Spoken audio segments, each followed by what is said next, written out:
चलिए सर वापस आ जाते हैं, क्वेश्चन शीट पे आ गया क्योंकि पिछले लेक्चर में आप लोग क्वेश्चन के शुरू करते हैं। ये अपने पहले लेक्चर में अपन 10 क्वेश्चन कर चुके हैं, उसके अंदर 23 क्वेश्चन और करे अपन ने, यानी कि 33 क्वेश्चन इन टोटल अभी तक के अपना हो चुका है सर। तो 34th क्वेश्चन में मैं चलता हूँ आप लोगों के साथ। 23 और 22 कुछ किए थे और 10, तो मेरे ख्याल से 34 चल रहा होगा।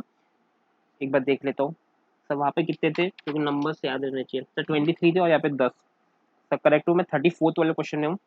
तो क्वेश्चन लिखना मेरे साथ में। A new machinery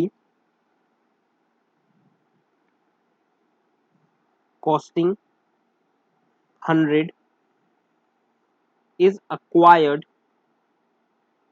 and installed। Sir यहाँ पे इंस्टॉल्ड का मतलब क्या होगा सर, मतलब कि पुट टू यूज कर चुका है एट बिगिनिंग ऑफ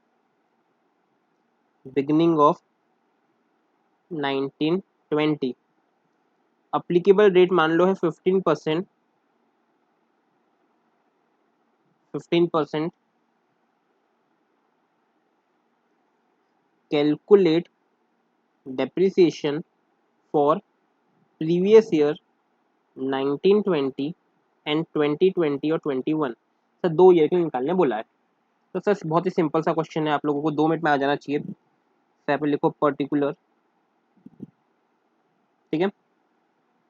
ओपनिंग अपन को पता है कितना है, 0 प्लस परचेज। सर परचेज में 2 था, मोर देन 180 और एक था लेस देन 180। से मेरे को पता है बिगनिंग में बोल दिया इसने, मतलब कि यहीं पे खरीद लिया होगा 100 रुपये का। तो ऊपर में ही खरीद लिया होगा 100 रुपये का। तो सर ब्लॉक, तो ब्लॉक कितना हो जाएगा मेरा 100 रुपये का, माइनस सोल्ड वगैरह कुछ किया क्या नहीं सर, 0 है। तो WDV बिफोर डेप्रिसिएशन कितना हो जाएगा सर, 100 रुपये। बिफोर डेप्रिसिएशन कितना हो जाएगा 100 रुपये। तो इसमें से माइनस होगा, माइनस करेंगे अपन डेप्रिसिएशन। सबसे पहले लिखोगे आप लोग पहला point, normal depreciation. Normal depreciation and sir कितना 15% से होगा सर। कितना परसेंट से होगा 15%। 100 का 15% से कितना होगा 15 रुपये। 100 का 15% सर क्या एडिशनल मिलेगा, हाँ सर मशीनरी है। तो देखो मशीनरी है, मैं मान लूंगा कि कौन है ये, कि ये मैन्युफैक्चरर है। मान लूंगा कौन है, मैन्युफैक्चरर है सर। तो ये 20 को क्या मिल जाएगा एडिशनल डेप्रिसिएशन 20% का सर। 100 के 20%, 20 रुपये हो जाएगा। तो यानी कि WDV आफ्टर डेप्रिसिएशन कितना हो जाएगा 65। बात समझ में आएगा सर।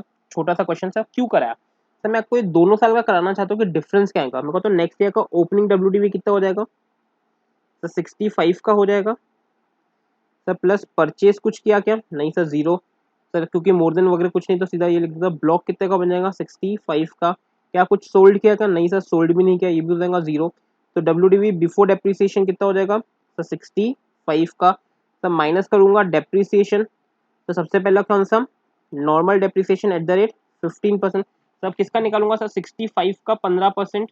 65 का 15% से कितना होगा 9.75। 9.75 पक्का सर। क्या एडिशनल डेप्रिसिएशन इसमें दूंगा क्या मैं सर, जल्दी से बताएंगे क्या एडिशनल डेप्रिसिएशन दूंगा नहीं सर, क्योंकि ये जिंदगी में सिर्फ एक ही बार मिलता है, जब पहले साल में।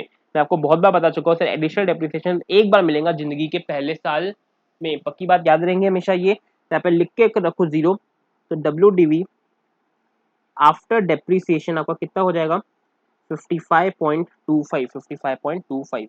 आई होप आपको ये समझ में आया होगा। जानबूझ के करा है ये क्वेश्चन मैंने, ताकि आप लोगों को याद रहे कि ऐसा कुछ हुआ था क्लास के अंदर में, ताकि आप लोगों को याद रहे अच्छे से। कोई दिक्कत, कोई परेशानी नहीं सर, समझ में आ गया। इसको पॉज करे और लिख ले पहले, पॉज करे और लिख ले।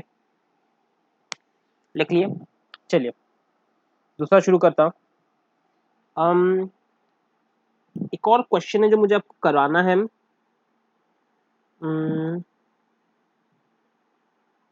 बड़ा क्वेश्चन है, मैं सोच रहा हूँ अभी कराऊँ कि पहले एक कंसेप्ट पढ़ा देता हूँ, फिर क्वेश्चन की मैं फोटोज लेते आपको डालते जाऊंगा। पहले क्वेश्चन करना जरूरी है सर। अपन ने जब तक के पढ़ा सर परचेज करेगा, सर परचेज करेगा तो अपन ने बोले मोर देन और लेस देन। सर परचेज में अपन एक कॉस्ट लेते थे सर, वो कॉस्ट थी एक्चुअल कॉस्ट। सर वो कॉस्ट क्या थी सर, एक्चुअल कॉस्ट। तो ये एक्चुअल कॉस्ट का मतलब क्या? तो ये एक्चुअल कॉस्ट का मतलब क्या? तो इसके अलग अलग मतलब है, तो इसके बहुत सारे मतलब है। तो इसका मतलब क्या? तो ये एक्चुअल कॉस्ट का मतलब अपन लोग देखेंगे सेक्शन नंबर 43(1) के अंदर। तो ये एक्चुअल कॉस्ट का मतलब कहाँ पे दिया गया है? सेक्शन 43(1). बात समझ में आई?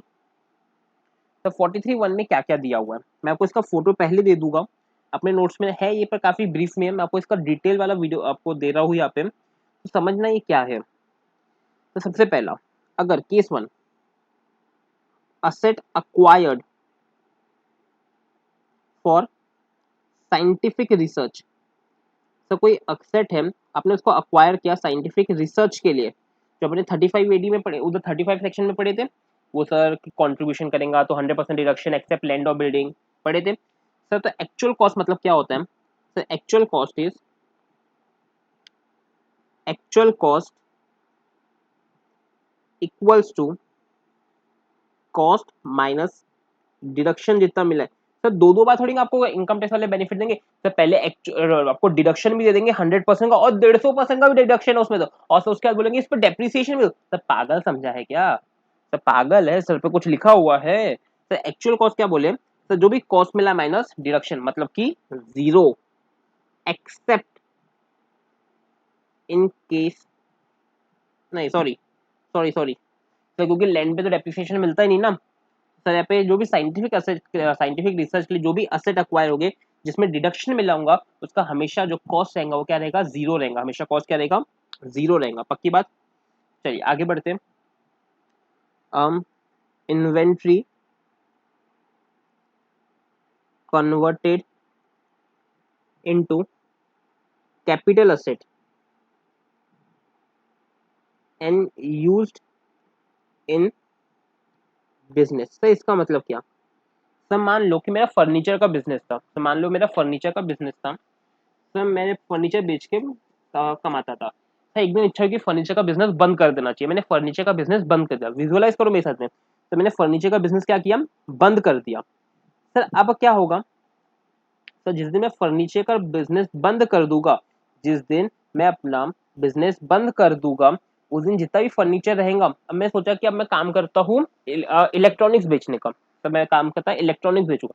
तो मैं अपना शोरूम बनाया और शोरूम में वही फर्नीचर लगा दिए, वही शोरूम में मैंने अपने फर्नीचर लगा दिया। अब मैं कहता हूँ मेरे पास जो इन्वेंट्री पड़ा था फर्नीचर का, उसको मैंने कन्वर्ट कर दिया किसमें? कैपिटल असेट में, जो मेरे बिजनेस में काम आ रहे हैं। सर तो इसका एक्चुअल कॉस्ट क्या लूँ?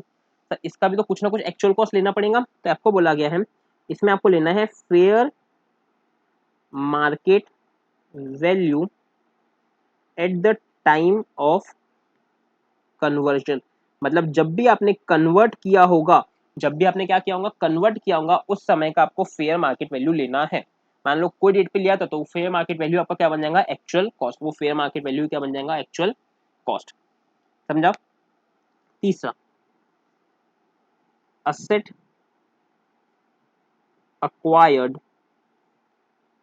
by way of gift. तो मेरे को गिफ्ट मिला, मेरे पापा के पास में असेट था, उन्होंने मेरे को गिफ्ट किया। मान लो कि एक घर था, मेरे पापा ने मेरे को गिफ्ट किया, उसको मैं अपने बिजनेस में बिल्डिंग की तरह यूज कर रहा हूँ। मैं अपने बिजनेस में यूज करना जरूरी, क्योंकि उसी पे डेप्रिसिएशन है। तो यहाँ पे दिया गया, जो भी आपके पापा की डब्ल्यू रहेगी, जो भी आपके पापा की क्या रहेगी? डब्ल्यू रहेंगी, वो आपकी एक्चुअल कॉस्ट मानी जाएगी। W two the previous owner assuming it is only asset in the relevant block. Sir ये नहीं समझा, ये रेलिवेंट ब्लॉक का मतलब क्या? सर मान लो कि आपको डब्ल्यू निकालना है, तब डब्ल्यू कैसे निकालोगे? मान लो कि फादर में 2001 में एक मशीन खरीदा था, और 2005 में आपको दे दिया, 2005 में आपको दे दिया, आपने उसी साल उसको पुट टू यूज कर लिए। मान लो 1 लाख का मशीन था, तो वो उनके ब्लॉक में ऐड हो गया। तो ऐसा मान लो कि वो ब्लॉक में ऐड नहीं हुआ, ऐसा मानो कि वो ब्लॉक में ऐड नहीं हुआ।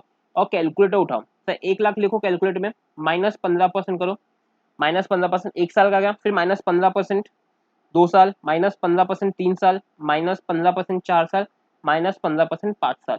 तो पांचवें साल इसका डब्ल्यू कितना हो जाएगा? 44,370। तो ये क्या हो जाएगा? आपके लिए एक्चुअल कॉस्ट बन जाएगा, उसी चीज का एक्चुअल कॉस्ट ये बन जाएगा। यानी कि सर मैंने वो ब्लॉक का डब्ल्यू निकाला, पर्टिकुलर एक असेट का डब्ल्यू निकाला, इसलिए इसको ऐसा बोला गया है। तो साइंटिफिक रिसर्च के लिए किए तो सर जीरो कॉस्ट, अगर इन्वेंट्री को कन्वर्ट किए तो sir fair market value, sir अगर बिजनेस अक्वायर किए गिफ्ट के तौर, तो जो भी डब्ल्यू प्रीवियस ओनर को पड़ा होगा, जो भी डब्ल्यू प्रीवियस ओनर को पड़ा होगा।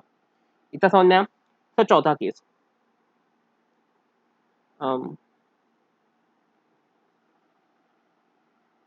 थोड़े मैं देख देख के कराता हूँ।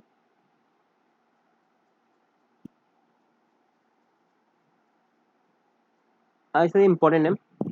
Building used for private purpose subsequently subsequently brought into business। तो कोई बिल्डिंग है जिसको आपने पहले प्राइवेट यूज के लिए लिया होगा, फिर उसको आपने प्राइवेट पर्पस में आ गया, तो यहाँ पे लिखना not applicable to assets other than building से, यानी किससे हुए, सिर्फ किस पे अप्लीकेबल है, सिर्फ बिल्डिंग में अप्लीकेबल है। पक्की बात है। तो यहाँ पे लिखना actual cost would be cost paid minus notional depreciation.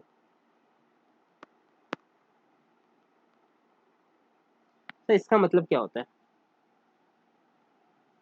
तो इसका मतलब क्या होता है कि मान लो आपने 2017 में एक बिल्डिंग बनाई फॉर से 10 लाख की, फॉर से कितने की, सर उसके बाद वो प्राइवेट पर्पज की थी। सर 2021 में, सर 2021 में मान लो कि आपने उसको बिजनेस में लेके आए, मान लो कि उसको कहाँ पे लेके आए, बिजनेस में लेके आए। सर तो उसके एक्चुअल कॉस्ट क्या माने, सर उसके एक्चुअल कॉस्ट माने क्या माने सर, लेकिन अगर ये असेट, मान लो 2017 में एक आपने असेट खरीदा कितने का, 10 लाख का, वो प्राइवेट यूज के लिए, उसको आप अपनी बिजनेस में लेके आए 2021 में, बिजनेस को 21 में अपने बिजनेस में लेके आए, तो उसका एक्चुअल कॉस्ट क्या माने, सर उसका एक्चुअल कॉस्ट क्या माने। तो बात समझना, अगर ये असेट, अगर ये असेट बिल्डिंग है तो इसका प्रोविजन अलग है, बिल्डिंग और अदर असेट। सर अगर अदर असेट है, सर अगर कौन सा असेट है, अदर असेट है, तो वो असेट की वैल्यू 10 लाख की रहेगी, तो वो असेट का वैल्यू 10 लाख ही रहेगा। सर वापिस से क्या बोला, तो मान लो आपने 2017-18 में एक कोई असेट खरीदे जिसका वैल्यू 10 लाख था उस समय, और उसको 21 में अपने बिजनेस में लेके आए, तो सर अगर वो अदर असेट है तो उसका वैल्यू अभी भी कितना रहेगा, 10 लाख ही रहेगा, 10 लाख ही रहेगा। पर सर वो अगर अदर असेट बिल्डिंग है, अगर वो अदर असेट क्या है, बिल्डिंग है, तो आपको क्या करना पड़ेगा, 10 लाख माइनस सर 18 का डेप्रिसिएशन, माइनस 19 का डेप्रिसिएशन, माइनस 20 का डेप्रिसिएशन, आपको 3 साल का डेप्रिसिएशन, ये सारा नोशनल डेप्रिसिएशन है, सारा का सारा कौन सा डेप्रिसिएशन है, नोशनल। सर नोशनल मतलब नकली, सर एक्चुअल में डेप्रिसिएशन आपने क्लेम नहीं करे, एक्चुअल में कोई डेप्रिसिएशन क्लेम नहीं हुआ है, सर आपको ये माइनस करना पड़ेगा। क्योंकि सर क्यों करना पड़ेगा, सर क्योंकि, सर क्योंकि बिल्डिंग के केस में अगर मैंने 10 साल पहले बिल्डिंग खरीदूंगी होगी, तो सर वो वियर एंड टीयर में आ गया होगा, सर मशीन वगैरह में अपन नहीं लेते क्योंकि बहुत ज्यादा फिर एडमिनिस्ट्रेशन वर्क बढ़ जाएगा, तो यहाँ पे मैं बिल्डिंग में लेकिन इसको नोशनल डेप्रिसिएशन माइनस करने वाला हूँ। और से डेप्रिसिएशन कितना है बिल्डिंग पे, 10%, तो 10 लाख की मशीन है, माइनस 10% करो मेरे साथ में, वापिस से माइनस 10%, और वापिस से माइनस 10%, तो कितना आ जाएगा, 7,29,000, कितना आ जाएगा, 7,29,000। मान लो कि कार होती, अगर 10 लाख की कार, तो सर 2021 में अभी भी वैल्यू कितना रहता उसका, सर वैल्यू अभी भी उसका उतना ही रहता, सर वैल्यू उतना ही रहता। सर पक्की बात है। सर आगे बढ़ते हैं। सर ये वाली बात समझना, capitalisation of interest. Sir capitalisation of interest क्या होता है कि आपने कोई अगर लोन लिया है, कोई लोन लिया है, अम, आपने कोई लोन लिया है मान लो घर बनाने के लिए, आपको जैसे मैंने बोला था, जो इंटरेस्ट 36 वाले सेक्शन में था कि इंटरेस्ट अपन को कौन सा मिलेगा, तो जो पुट टू यूज के पहले का जो इंटरेस्ट रहता था वो कैपिटलाइज होता था वैल्यू में से, तो वही यहाँ पे है कि मान लो मैंने लोन लिया 2014 में बिल्डिंग बनाने के लिए, 2019 में मेरा 2019 में मेरा क्या हुआ, मेरा घर बन गया, तो सर जो इन पीरियड का इंटरेस्ट रहेगा 2014 से 2019 का जो इंटरेस्ट रहेगा, वो एक्चुअल कॉस्ट में ऐड होगा, मतलब कि उसको मैं कैपिटलाइज करूंगा। आप AS16 पढ़ोगे तो आपको और अच्छे से समझ में आएगा कि जो भी इंटरेस्ट आएगा 2014 से 2019 के बीच का, वो फॉर्म पार्ट करेगा आपके असेट का, ना कि आपको पीएल में मिलने में, पीएल में आपको देखने को मिलेगा।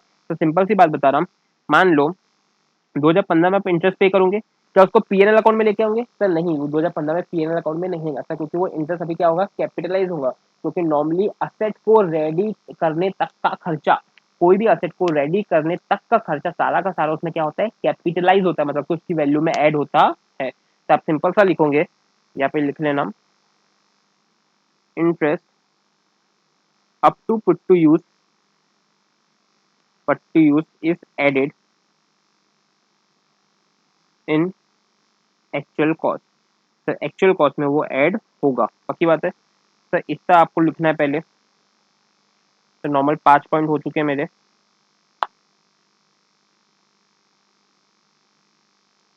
5 पॉइंट हो गए। तो इंपॉर्टेंट करा रहा हूँ, कुछ है जो मेरे को लगता है कभी एग्जाम में नहीं आएंगे, वो नहीं भी कर रहे होगा। तो पांचों लिख लिए हो गया अपने।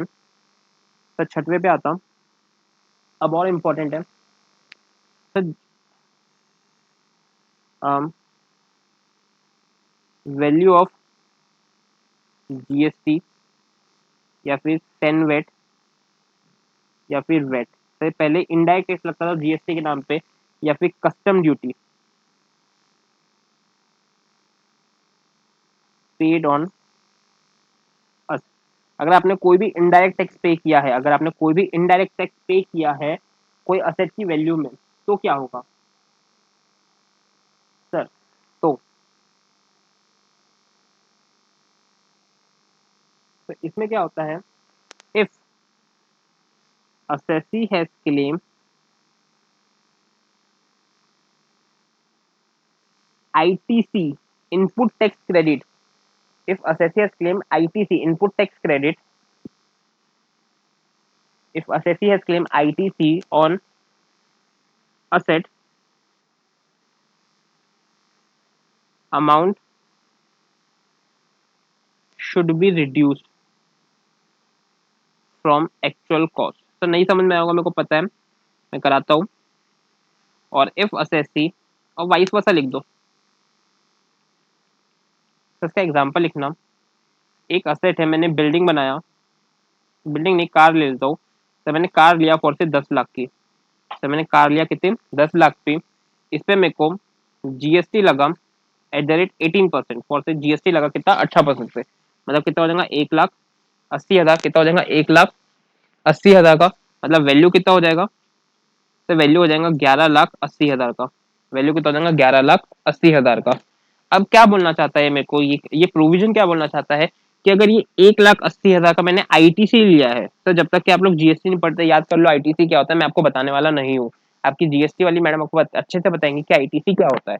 तो इतना बात समझना कि अगर आपका वैल्यू है, ये जो 1,80,000 का आपने इसका ITC लिया है, अगर आपने इसका ITC लिया है, तो आप डेप्रिसिएशन क्लेम करोगे सिर्फ इस वैल्यू पर। जो आप डेप्रिसिएशन क्लेम करोगे कौन सी वैल्यू पे करोगे, सिर्फ 10 लाख पे। और अगर आपने आईटीसी नहीं लिया है, अगर आपने आईटीसी नहीं लिया है, तो आप लोग डेप्रिसिएशन क्लेम करोगे इस वैल्यू पे। सर इसका लॉजिक क्या होता? सर इसका लॉजिक में आपको थोड़ा सा आप लोग आईटीसी का लॉजिक पता चलेगा तभी बता पाऊंगा। तो शायद मेरे को बता देना चाहिए, तो मैं बता देता हूँ, समझ लो। मान लो एक मैन्युफैक्चरर है, मान लो एक मैन्युफैक्चरर है, उसने 100 रुपए का प्रोडक्ट बनाया, उसने रिटेलर को बेचा। रिटेलर ने, सॉरी यहाँ पे लिख देता मैं, होलसेलर को बेचा, होलसेलर ने फिर रिटेलर को बेचा, और रिटेलर ने कस्टमर को बेचा। यही चेन चलती है। मान लो 100 रुपए का प्रोडक्ट था और GST 10% लगता है। फॉर सिंप्लिसिटी मैं बताना चाहता हूँ, फॉर सिंप्लिसिटी बताना चाहता हूँ मैं कि वो उसने 10% का बेचा, 10% का GST लगता है। तो होलसेलर में ये होलसेलर को कितने में बेचेगा, 100 रुपए प्लस 10% पे, क्योंकि GST लगा के बेचेगा, मतलब 110 रुपए में। तो होलसेलर को कितने में पड़ा, 110 रुपए में पड़ा, 110 रुपए में पड़ा। अब बात समझना, ये इसको 110 में पड़ा, लेकिन इसने 110 में 10 रुपए क्या पे किए, GST पे किए। सर जो 10 रुपए जो GST पे होता है, तो जो 10 रुपए का GST पे होता है, तो जो 10 रुपए का GST पे होता है, ये होलसेलर का खर्चा नहीं माना गया है। बात समझना, आप हर जगह ही पढ़ते आए होंगे कि indirect taxes are borne by customer, यहाँ पे तो होलसेलर ने बियर कर लिया, तो ऐसा नहीं होता। तो जो होलसेलर जो 10 रुपए जीएसटी पे करेगा, तो जो 10 रुपए जीएसटी पे करेगा उसके एक अकाउंट में जमा हो जाएंगे। अभी इतना मान लो कि उसके एक अकाउंट में जमा हो जाएंगे। ये बात समझ आए? सभी होलसेलर के अकाउंट में कितने रुपए? 10 रुपए। मान लो यही प्रोडक्ट होलसेलर ने रिटेलर को 150 रुपए में बेचा, अपनी प्रॉफिट लगा के 150 में बेचा, तो 150 में वापस जीएसटी लगेगा। सर कितना जीएसटी मिलेगा उसको? 15 रुपए का। तो प्रोडक्ट कितने में बेच पाएगा सर? 165 में। यानी होलसेलर के कितने रुपए आए? 165 रुपए आए। तो सर अब मेरे को तो ये जो 15 रुपए है, क्या ये होलसेलर के है कि जीएसटी के? सर जीएसटी के। ये उसको किसको देना चाहिए? गवर्नमेंट को देना चाहिए। लेकिन उसने ऑलरेडी कितने रुपए दे चुका? तो ये याद रखो, मैन्युफैक्चरर को उसने 10 रुपए दिया था, तो उसके अकाउंट में कितने रुपए हैं? 10 रुपए, और उसको मिले कितने? 15। तो जीएसटी होलसेलर या फिर कोई भी मैन्युफैक्चरर का खर्चा नहीं है, ये खर्चा किसका है? सिर्फ कस्टमर का है। मतलब क्या, अगर सीधी सी बात बोलूं तो होलसेलर को 15 रुपए मिले, जीएसटी के 15 रुपए मिले, सॉरी हाँ, और 10 रुपए उसने दिया था। 10 रुपए दिया था किसको? मैन्युफैक्चरर को। 15 मिले किससे? रिटेलर से। तो ये जो ये है 10 रुपए, ये जो 10 रुपए वो और कुछ नहीं, सिर्फ आईटीसी के नाम से जाना जाता है। उसी को बोलता है इनपुट टैक्स क्रेडिट। मतलब कि उसका जो भी वो जीएसटी का पेमेंट करता है उसको उसका क्रेडिट मिल जाता है, जो उसके एक अकाउंट में दिखता है, और वो जब उसको पेबल रहता है गवर्नमेंट को, वो उतना पैसा काट लेता है, बाकी का पैसा गवर्नमेंट को दे देता है, बाकी का पैसा गवर्नमेंट को दे देता है। आई होप आपको समझ में आया होगा। आईटीसी का मैंने बहुत ब्रीफ में समझाया, अब बात समझना। मेरे को तो ये अगर 180 का ऑलरेडी वो क्लेम कर चुका है, तो इसको पूरा का पूरा पैसा मिल चुका होगा। पूरा का पूरा पैसा मिल चुका होगा। किससे मिल चुका होगा? आईटीसी के फॉर्म में। तो क्या इसका एक और बार बेनिफिट देंगे गवर्नमेंट? इस पे डेप्रिसिएशन भी देके नहीं, इसलिए ऐसा बोला गया है कि अगर आईटीसी आप लोग क्लेम कर ले तो 180 रुपए का, अगर आप लोग आईटीसी क्लेम कर ले तो 180 रुपए का, तो आपको डेप्रिसिएशन मिलेगा। बस किस पे मिलेगा? बस ये 10 लाख पे डेप्रिसिएशन मिलने वाला है। अगर आप लोग ये 180 रुपए का डेप्रिसिएशन करते नहीं हो, अगर आप लोग डेप्रिसिएशन नहीं करते हो, अगर आप लोग ये 180 रुपए का आईटीसी नहीं लेते हो, तो आपका क्या होगा? आपको पूरे 11,80,000 पे पूरे 11,80,000 पे आपको डेप्रिसिएशन क्लेम कर सकते हो। इससे ज्यादा इसमें एक्सटेंड नहीं करूंगा। जैसे जैसे आप आईटीसी पढ़ोगे जीएसटी में, आपको और इजीली क्लिक हो जाएगा। तो इसको लिख लो जितना भी समझ में आया होगा। पॉइंट नंबर 7 पे आ जाता हूँ। पॉइंट नंबर 7, अगर आपको सब्सिडी मिली है, अगर आपको क्या मिली? सब्सिडी मिली कोई भी असेट के रेट, यानी आपने 10 लाख का असेट था, आपने इलेक्ट्रिक ऑटो खरीदा, उसमें 3 लाख की सब्सिडी मिल गई, गवर्नमेंट ने दिया। एक्चुअल कॉस्ट तो कितनी गई? 7 लाख ही गई। 10 लाख का था, तो क्या आप इसको एक्चुअल कॉस्ट क्या मांगो? जो आपने करा, मतलब कि जो भी 10 लाख कॉस्ट थी माइनस जितनी भी सब्सिडी मिली थी, उतनी ही आप लोगों की एक्चुअल कॉस्ट मानी जाएंगे। आप लोग 10 लाख को एक्चुअल कॉस्ट नहीं मान सकते। जितना आपको सब्सिडी मिला था उतना आपको माइनस करना पड़ेगा, उतना आपको माइनस करना पड़ेगा। बात समझ में आई अच्छे से? उसके बाद में 8वां पॉइंट, एक्चुअली ये 43(1) में नहीं बताया था, 43(1) का नहीं है, ये 43(2) में बताया गया। मैं यही पे बताता हूँ। आपने एक सेक्शन पढ़ा था 43A3, आपने एक सेक्शन पढ़ा था 43A3। तो 40A3 में क्या था? तो अगर आप लोग कोई भी पेमेंट एक दिन में एक बंदे को 10,000 के ऊपर करते हो एक खर्चे के लिए, तो आपका जितना भी खर्चा था डिसअलाउ हो जाता था। वापिस से बोलेंगे, अगर आप कोई भी खर्चा अगर आप कोई भी खर्चा एक दिन में एक बंदे को एक एक्सपेंस के लिए करते हो 10,000 के ऊपर का, इन अदर देन कैश में नहीं, इन अदर देन अकाउंट पे चेक, बैंक ड्राफ्ट और अदर इलेक्ट्रॉनिक मेथड एस में भी प्रिस्क्राइब, अगर उससे करते हो 10,000 के ऊपर, तो आपका खर्चा क्या हो जाता था? डिसअलाउ हो जाता था। तो समझो मेरी बात। मान लो 35,000 का आपने कोई 20,000 का खर्चा किए सैलरी का, 20,000 का खर्चा दिया सैलरी में, आपने कैश में दे दिया बंदे को कैश। तो कितना डिसअलाउ होता था? क्या 10,000 डिसअलाउ होता था कि पूरा खर्चा डिसअलाउ होता था? तो 10,000 डिसअलाउ हो जाता कि पूरा का पूरा खर्चा डिसअलाउ होता था? तो यहाँ पे पूरा का पूरा खर्चा डिसअलाउ होता था, तो पूरा 20,000 रुपये डिसअलाउ हो जाता था आपका। तो सर अगर मान लो गवर्नमेंट ये सेक्शन कैपिटल असेट पे भी डाल देती, मान लो ये सेक्शन कैपिटल असेट में भी डाल देती, तो एग्जांपल समझना मेरी बात। ये फैक्ट्री है रिलायंस की, ये फैक्ट्री है किसकी? रिलायंस की फैक्ट्री है मस्त। मुकेश बाबा ने मुकेश बाबा ने 1 करोड़ की एक मशीनरी खरीदा। 1 करोड़ कम हो जाएगा, अपन बड़ा सोचते हैं। 100 करोड़ की मशीनरी खरीदा। कितने करोड़ की? 100 करोड़ की मशीनरी खरीदा। उसका ये अकाउंटेंट था फॉर से विजय। विजय था सिंधी आदमी। विजय कौन था? सिंधी आदमी था। विजय का जो भी स्पेलिंग है VIJAY होगा वैसे। समझो, विजय उसका अकाउंटेंट था। एक दिन के मुक्कू बाबा ने, अपने मुकेश ने विजय को चिल्ला दिया। विजय को आ गई गुस्सा, बोले यार इसने मेरे को कैसे चिल्लाया, इसको मैं बताता हूँ। विजय ने क्या किया, मस्त तो कुछ भी नहीं किया, उसको बोला कि उसको पेमेंट करना है वो कंपनी को, जिससे भी 100 करोड़ की मशीनरी खरीदे तो उसको पेमेंट करना है। विजय ने धीरे से उसको 11,000 रुपए कैश में दे दिए एक दिन में। वो कंपनी को 11,000 रुपए कैश में दे दिए। इससे क्या होगा, मैं कहता हूँ मुकेश बाबा क्या होगा, रोएगा कि हंसेगा? तो उसका तो पूरा 100 करोड़ का घाटा हो गया ना। तो 100 करोड़ का घाटा क्यों हुआ? तो पूरा 100 करोड़ डिसअलाउ हो गया। तो पूरा 100 करोड़ डिसअलाउ क्यों हुआ सर? क्योंकि सेक्शन 40A3 बोलता था कि अगर एक खर्चा एक दिन में 10,000 से ज्यादा का होता है तो पूरा खर्चा क्या हो जाता, डिसअलाउ हो जाता था। सर इस केस में क्या होगा, आपने सैलरी 20,000 रुपए दी तो पूरा 20,000 सैलरी डिसअलाउ हो गया। तो सेम केस में अगर कोई असेट है 100 करोड़ रुपए का, अगर आपने एक भी दिन उसको 10,000 से ज्यादा का दे दिए, अदर देन प्रिस्क्राइब मोड, जो भी आपके तीन चीजें, आपने 11,000 रुपए, उसका झगड़ा था, उसने बेचारे 11,000 कैश में दे दिया, तो पूरा का पूरा 100 करोड़ का घाटा हो गया। इंडस्ट्री हिल गई, धरती हिल गई पूरी की पूरी। तो इस केस में गवर्नमेंट ने रिलीफ देना चाहा। गवर्नमेंट ने क्या देना चाहा? रिलीफ देना चाहा। सर किसको रिलीफ देना चाहा? इंडस्ट्री को।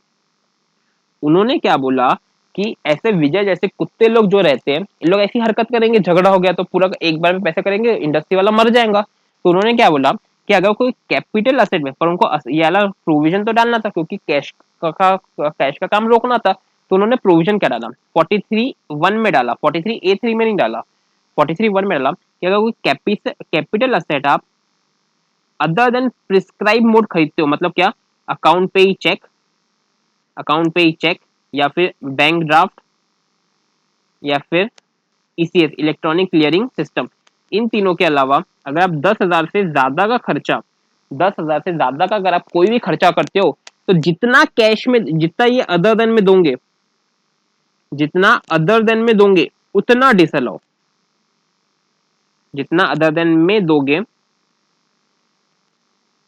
उतना डिसअलाउ।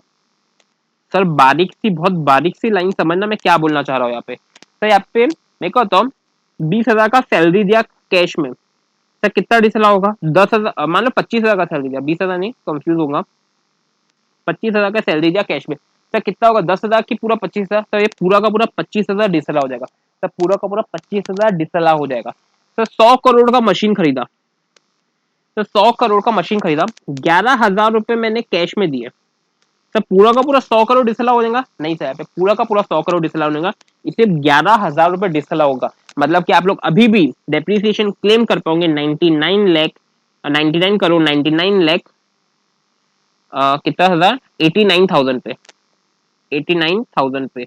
मतलब कि आप लोग उतना ही डिसअलाउ होगा जितना आपने कैश में दिए होगे, जितना आपने कैश में दिए होगे। आई होप आपको समझ में आया होगा। ये एक्चुअल कॉस्ट का नहीं, तो इसका एक्चुअल कॉस्ट क्या होगा, जितना कैश में दिया गया है अदर देन प्रिस्क्राइब मोड दिया हुआ है उतना माइनस हो जाएगा, उतना माइनस हो जाएगा। आई होप आपको ये क्वेश्चन समझ में आया होगा। ये आपका पूरा का पूरा समरी है एक्चुअल कॉस्ट, एक टॉपिक है आप लोगों का एक्चुअल कॉस्ट का, कि कौन सी चीजें एक्चुअल कॉस्ट में आनी चाहिए और कौन सी चीजें एक्चुअल कॉस्ट में नहीं आनी चाहिए। तो मैंने पूरा एक्सप्लेन कर दिया हूँ। उसके साथ में डेप्रिसिएशन में एक और टॉपिक था, अमलगमेशन वाला। अमलगमेशन वाला आपको याद होगा, जो अमलगमेशन वाला चीज था आप लोगों का, वो मैं अभी नहीं करा रहा हूँ, वो आप लोगों को सेल्फ करना है क्योंकि मैं ऑलरेडी क्लास में करा चुका, मैं एक और बार नहीं कराऊंगा। तो जो प्रपोर्शनेट करते थे अपन डेज के हिसाब से, कि मान लो कि दो कंपनी है तो डेज के हिसाब से उन दोनों में प्रपोर्शनेट हो जाता था, तो मैं डायरेक्टली उसको क्वेश्चन में ले लूंगा तो आपको समझ में आ जाएगा। अभी इतने में मैं रोक रहा हूँ, इतने में मैं रोक रहा हूँ, ताकि आप लोगों को और अच्छे से मैं क्वेश्चन लूंगा सीधा सीधा, उसमें आपको मजा आएगा। उसके बाद मैंने और दो तीन चीज समझाई थी, टर्मिनल डेप्रिसिएशन, बैलेंसिंग चार्ज और कैपिटल गेन। आपको याद होगा कि टर्मिनल डेप्रिसिएशन क्या होता था, सिर्फ पावर प्रोजेक्ट वालों को मिलता था। पावर प्रोजेक्ट जो एसएलएम लेते थे, तो उसमें क्या होता था, अगर कोई असेट है 60 लाख का, उसका डब्ल्यूडीवी 55 लाख, और उन लोगों ने बेच दिया 42 लाख में, तो 3 लाख का उनको क्या मिल जाता था, टर्मिनल डेप्रिसिएशन। मान लो उन लोगों ने 57 में बेच दिए, तो 55 की डब्ल्यूडीवी थी और 57 में बेचा, तो 2 लाख का क्या हो जाता था, बैलेंसिंग चार्ज। और मान लो 62 में बेच दिए, तो 55 की डब्ल्यूडीवी, 60 का सेट है, 5 लाख का क्या होगा, बैलेंसिंग चार्ज, और जो उसके ऊपर का है 2 लाख, वो क्या हो जाता था आपका, capital gain, short term capital gain. तो आप लोगों ने ये पढ़ा था, इसको मैं नहीं लूंगा यहाँ पे, इसको मैं यहाँ पे नहीं लूंगा क्योंकि ऑलरेडी अपने कवर कर चुके हैं। उसके बाद में एक और चीज याद रखना, तो जो गुडविल है, तो गुडविल अगर सेल्फ जनरेटेड है, गुडविल अगर सेल्फ जनरेटेड है तो कोई भी उसमें डेप्रिसिएशन मिलने वाला नहीं है, कोई भी डेप्रिसिएशन मिलने वाला नहीं है। अगर परचेज्ड है तो उसका डेप्रिसिएशन मिल जाएगा, अगर परचेज है तो उसका डेप्रिसिएशन मिल जाएगा। सर एक्चुअल ऐसा क्यों? सर एक्चुअल कॉस्ट कैसे निकालूंगे सर? मैं तो हल्दीराम की गुडविल कितने की है, निकाल के दिखाओ। सर कोई बोलेगा 1 करोड़ की, कोई बोलेगा 100 करोड़ की। सर इंटेंजिबल है, कोई वैल्यू नहीं है, जिसकी चाहे उसकी इच्छा। मैं एक पेंटिंग बना दूं, उसके नीचे लिख दूं कि जाकिर खान ने बनाया है, तो उसकी वैल्यू करोड़ों में है। मैं उसके नीचे लिखूं कृष्णा अग्रवाल ने बनाया, सर कुछ भी वैल्यू नहीं है सर, नाम पे है। तो इसलिए इंटेंजिबल है, इसलिए उसका कोई वैल्यू अपन निकाल नहीं सकते। इसीलिए सेल्फ जनरेटेड अगर है तो उस पर डेप्रिसिएशन आपको मिलता नहीं है। एट द सेम टाइम अगर परचेस है, तो मैं कहता हूँ जाकिर खान ने बनाया फिर कृष्णा, अगर परचेस है किसी ने उसको 1 लाख में खरीद लिया, तो मेरे को एक्चुअल कॉस्ट तो पता है ना उसका कितना है, तो सर परचेस वालों की अपन लोग डेप्रिसिएशन देते हैं। आई होप आपको इतना समझ में आया होगा, पक्की बात है। चलो क्वेश्चंस में मिलते हैं अपन, 15-20 क्वेश्चन इसके और बचे हैं वो करेंगे, फिर सीधा सीधा मैं एमसीक्यू में लेके जाऊंगा आप लोगों को, फिर अपन उसके क्वेश्चन करेंगे। चलो थैंक यू।